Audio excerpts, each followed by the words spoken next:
These 5 things will get your channel deleted. Yes, अगर आप YouTube automation की journey start करना चाह रहे हैं तो आज की वीडियो आप लोगों के लिए देखना इंतहाई जरूरी है। जस्ट बिकॉज कि अगर हमने इनमें से इन 5 में से कोई एक गलती भी कर दी तो हमारा चैनल टर्मिनेट हो सकता है या फिर सस्पेंड हो सकता है। तो मेक श्योर आपने इस वीडियो को अंत तक देखना है ताकि ये यूजफुल इंफॉर्मेशन आपसे मिस बिल्कुल ना हो सके। अब मैं आपको एक डिफरेंस बताता हूं एक फेस के साथ वाले चैनल में और एक फेसलेस चैनल में। देखें, खुदा ना खास्ता कल को मेरा जो यूट्यूब चैनल अभी आप देख रहे हैं अगर ये चैनल सस्पेंड होता है तो इस पे मुझे उतना मसला पेश नहीं आएगा क्योंकि मेरी एक फेस की वैल्यू है। अगर ये चैनल डिलीट हो जाता है इसी फेस के साथ मैं अगर किसी और चैनल पे आऊंगा तो वहां पे मुझे दोबारा से ऑडियंस इकट्ठी करने में मसला नहीं होगा क्योंकि लोग मुझे जानते हैं, लोग मुझे पहचानते हैं। लेकिन अगर हम फेसलेस चैनल पे कोई गलती कर बैठे और अगर खुदा ना खास्ता हमारा वो चैनल डिलीट हो गया तो चूंकि वहां पे हमारी कोई फेस की अपनी वैल्यू भी मौजूद नहीं है तो हमें दोबारा से ग्रो करना बड़ा मुश्किल होगा। तो इस वजह से जो लोग फेसलेस चैनल्स पे काम कर रहे हैं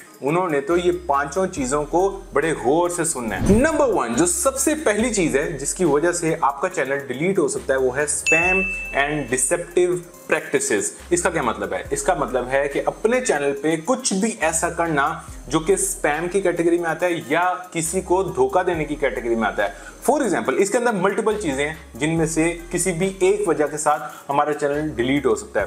फॉर एग्जाम्पल आप क्या करते हैं कि आप हर दूसरे YouTube चैनल पे जाके लिखते हैं सब फॉर सब, यानी कि मेरा चैनल सब्सक्राइब करो, मैं आपका चैनल सब्सक्राइब करता हूं। और इस तरह से आपने ये काम कोई 1000 चैनल के साथ कर लिया है और वहां से आप सब्सक्राइबर्स इकट्ठे कर रहे हैं। तो ये एक वजह हो सकती है जिसकी वजह से आपका पूरा चैनल डिलीट हो जाए। उसके बाद हो सकता है कि आप अपने YouTube चैनल पे कोई सॉफ्टवेयर क्रैक करना सिखा रहे हो, आप किसी को कोई पेड सर्विस या प्रोडक्ट फ्री में एक्सेस करना सिखा रहे हो, तो ये भी एक तरह से डिसेप्टिव काम है। उसके अलावा हो सकता है कि आप प्रिटेंड कर रहे हो कि मैं फलाना यूट्यूब चैनल का ऑनर हूं या मैं फलाना यूट्यूबर हूं, तो ये भी एक तरह से डिसीव करने की कैटेगरी में आता है। फिर आपने देखा होगा कि कुछ ऐसे यूट्यूब चैनल्स हैं जो अपने वीडियो के जो टैग्स हैं उनको पूरा का पूरा उठा के अपनी वीडियो की डिस्क्रिप्शन में भी लिख देते हैं, जिसकी वजह से शायद उनको ये लगता है या उनको किसी ने सिखाया है कि इससे आपका जो चैनल है वो उसकी जो वीडियो है उसकी बड़ी जबरदस्त ऐसी होने वाली है और आपकी वीडियो तो क्या कमाल का परफॉर्म करने वाली है।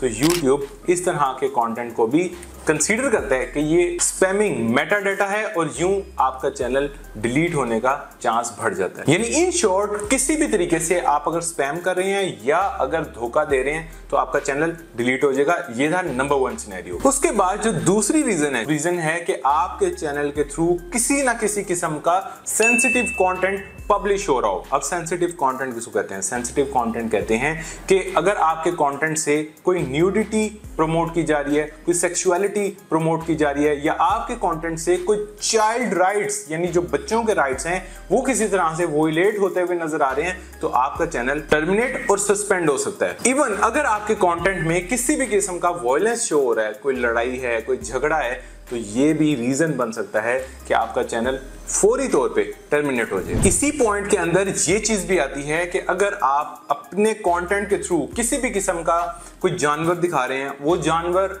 ज़िबा हो रहा है या उस जानवर का कोई खून है या उस जानवर के साथ कोई ज्यादती हो रही है, तो ये भी सेंसिटिव कंटेंट के अंदर ही आएगा और ये भी लीड करेगा towards termination of your channel. फिर आता है हमारा तीसरा पॉइंट। अब तीसरे पॉइंट पे मूव ऑन करने से पहले मैं आपको ये बता दूं कि इस वीडियो के एंड पे मैंने आपको एक बड़ी जबरदस्त किस्म की टिप भी देनी है। वो टिप आपको हेल्प आउट करेगी कि आपके चैनल्स जो टर्मिनेट हो रहे हैं उससे आपका ज्यादा नुकसान ना हो। तो मेक श्योर अभी आपने वीडियो को छोड़ के नहीं जाना, एंड तक लाजमी देखना है। So moving on to our third point. तीसरा पॉइंट है कि अगर आपके चैनल पे डेंजरस कंटेंट पब्लिश हो रहा है तो वो भी आपका चैनल टर्मिनेट करवा सकता है। अब डेंजरस कंटेंट किसको कहते हैं? अगर आप अपने कंटेंट में कोई वेपन्स शो ऑफ कर रहे हैं, आप किसी को वेपन्स चलाना सिखा रहे हैं, आप कोई लड़ाई झगड़ा प्रमोट कर रहे हैं, किसी की ब्लीडिंग हो चुकी है, कहीं पे खून नजर आ रहा है, चाहे किसी एनिमल का है चाहे किसी इंसान का है, या आप किसी को मारना सिखा रहे हैं, झगड़ना सिखा रहे हैं, तो ये आएगा डेंजरस कंटेंट के अंदर।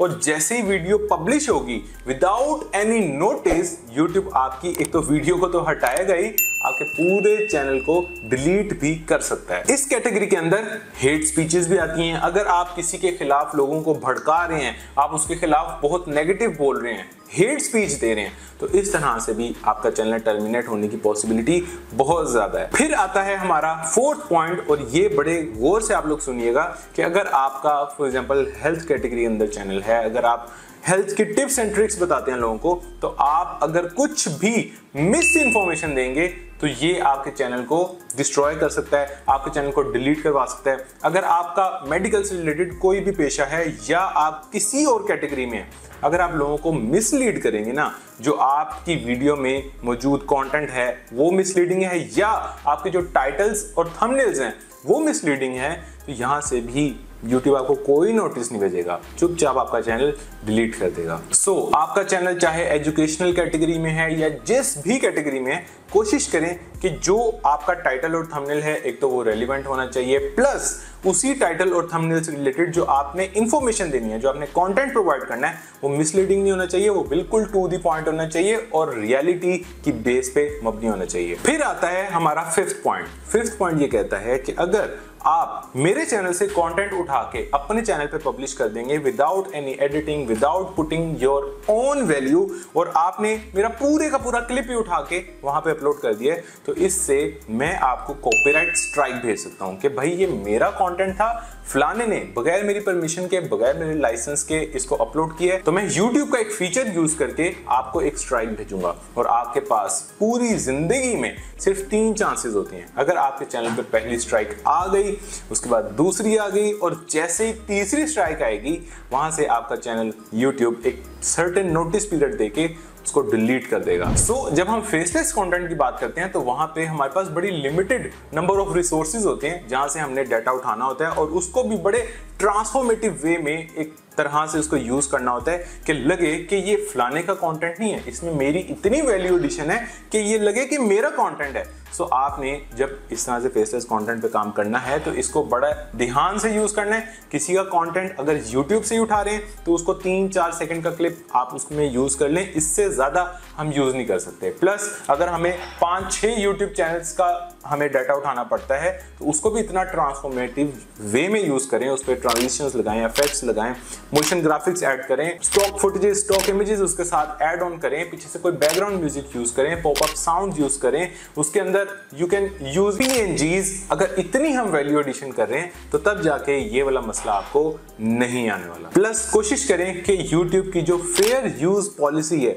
उसको अच्छी तरह से रीड आउट करें, किस तरीके से हम किसी के कंटेंट को यूज कर सकते हैं जिससे कॉपीराइट स्ट्राइक भी ना आए और ये लगे कि हमने उसका कंटेंट फेयरली यूज किया, ना कि हमने उसको एक्सप्लॉइट करने की कोशिश की है। सो ये थी वो 5 रीजंस जिसकी वजह से आपका YouTube चैनल डिलीट हो सकता है। और साथ में मैं आपको एक ये चीज भी बता दूं कि अगर आपने एक ईमेल एड्रेस पे 2 चैनल्स बनाए हुए हैं, 3 चैनल्स बनाए हुए हैं, 4 चैनल्स बनाए हुए हैं, तो अगर आपका एक ईमेल आईडी पे एक चैनल डिलीट होता है, there is a chance, there might be a chance कि आपका उसी ईमेल पे जो दूसरा अकाउंट बना हुआ है वो भी डिलीट हो जाए, जो तीसरा YouTube चैनल बना हुआ है वो भी डिलीट हो जाए, जो चौथा YouTube चैनल बना हुआ है वो भी डिलीट हो जाए। प्लस रुकें, हम जब YouTube चैनल बनाते हैं तो हम उसको अपने फोन नंबर से वेरीफाई करते हैं, और अगर आपने अपने एक फोन नंबर से अपना वो चैनल वेरीफाई करवाया था जिस पे ये मसला आ गया है और YouTube ने उसको टर्मिनेट कर दिया है, तो उसी फोन नंबर पे जो दूसरा चैनल बना होगा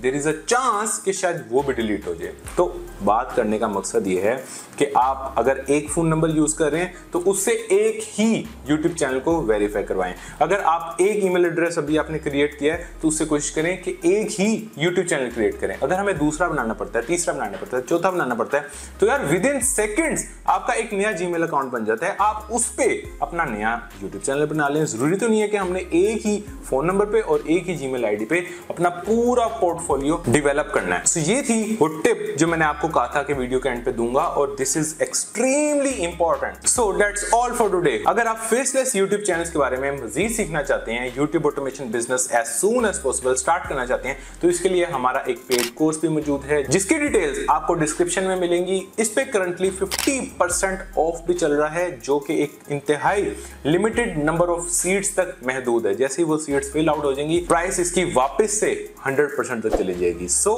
आई see you in my training program and my next video. तब तक के लिए अल्लाह हाफिज।